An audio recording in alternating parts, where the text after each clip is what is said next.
Toute l'actu sur King FM. Katingay. Bonjour à tous. L'actualité de ce jour après que la chambre criminelle du tribunal de grande instance de Mbour ait rendu son verdict en condamnant 10 ans de travaux forcés à Charbet-Tchoutoun. C'est au fils du guide religieux des Tentacones de faire part de leur mécontentement face à la décision du président de la CCTIM face à la presse hier. Ils se sont dit surpris et indignés et précisent qu'ils tiendront responsable la justice sénégalaise pour toutes conséquences qui pourraient en découler pour la vie du cher arrêté samedi pour avoir manifesté devant l'Assemblée nationale contre le vote du projet de révision de la Constitution supprimant le poste de Premier ministre. Les activistes Abdourahmane Sow, Babacar Diop, Guy Marius Sagna et Ousmane Diaye ont été libérés après 2 nuits passées derrière les barreaux.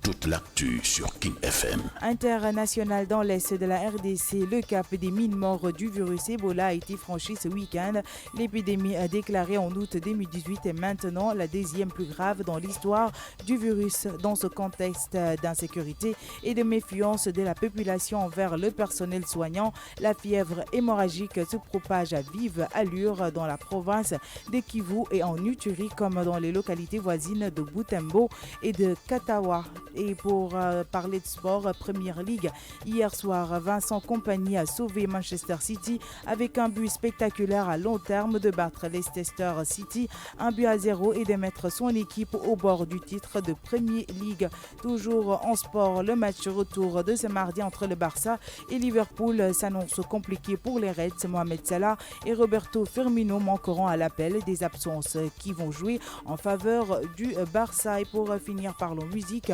Plus connu pour ses chansons d'amour, le jeune chanteur Kane Diallo a cette fois-ci décidé de changer les choses en sortant une chanson dédiée au prophète. Paix et salut sur lui intitulée Madinatoun Nabi. Cet opus retrace le parcours du prophète dans la ville sainte de Médine.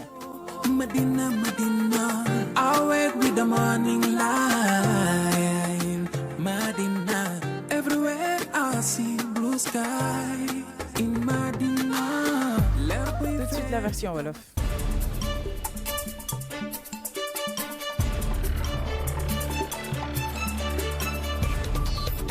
Yéen a ngi déglu King FM ci 99.4.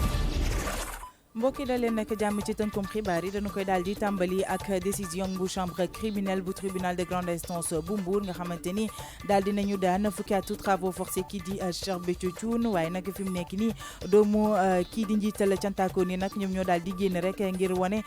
seen mer jëm nag ci décision bi nga xamante ni kii di njiitalu CCTIM nag moo ko daal di jël. ñu doon jàkkaarloog taskatu xibaar yi ni ki démb nag ñu ngi daal di xamle ne fi mu nekk décision bi ñu jël da leen a bett waaye itamit ruusloo leen ba tax na nag ñuy xamle ni dinañ daal di jël nag lépp li nga xamante ne moom moo di conséquence jëm nag ci feebaru kii di cheikh bi nag lu ko mënti daal dinañ daal di jël lépp teg ko rek ci ndodd justice sénégalaise.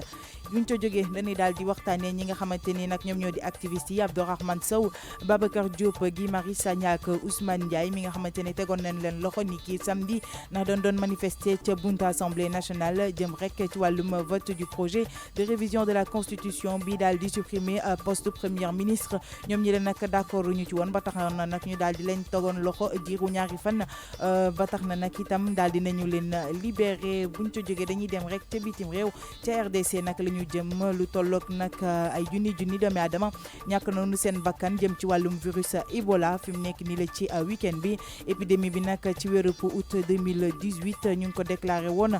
ni que amoon na fa doole bu baax a baax waaye fi mu nekk di ne nag moom moo daal di nekk ñaareelu plus grave histoire virus bi mu nekk nag mbir moo xamante ne jaaxal na waa dëkk boobule. insécurité bi bëri na fa waaye itamit askan wi nanguwu noo daal di dem nag ci ñi nga xamante ne ñoom ñoo leen di war a faj ngir rek dindi virus Ebola bi ci ñoom. li waral li ni mel rek moom moo di ñàkk wóolu gi ñu leen wóolu ba tax na nag fièvre ba ma ngay wëy rek di bëri nag ca foofe di Kivu waaye itamit Uturi seetlu nañ ko itam ca localité voisine yu ci mel ne Butembo ak it Katawa ngir rek jëm ci wàllum tàggat yaram dañu koy daal di tàmbali ak Première Ligue ni ki démb ci ngoon nag Vincent Kompany nag daal di nay sauver équipe Manchester City ba mu dugalee nag ab but boo xamante ni fi mu nekk nii ñëpp moom la ñuy daal di waxtaanee but boobu lay rek tax ñu daal di gagné équipe bi lay di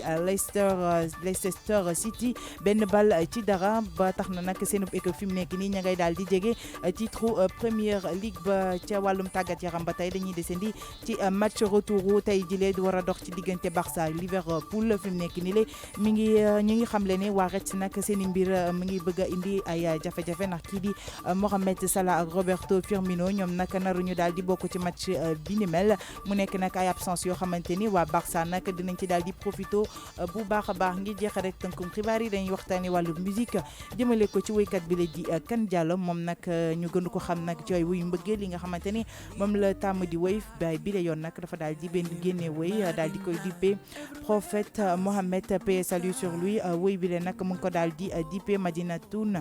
Nabi mu nekk benn woy boo xamante ne nag dafay daal di delluwaat ci jaar-jaaru ki nga xamante ni moom moo di prophète Mohamed paix et salut sur lui ci ville sainte bu Médine. Medina, that's where I wanna be.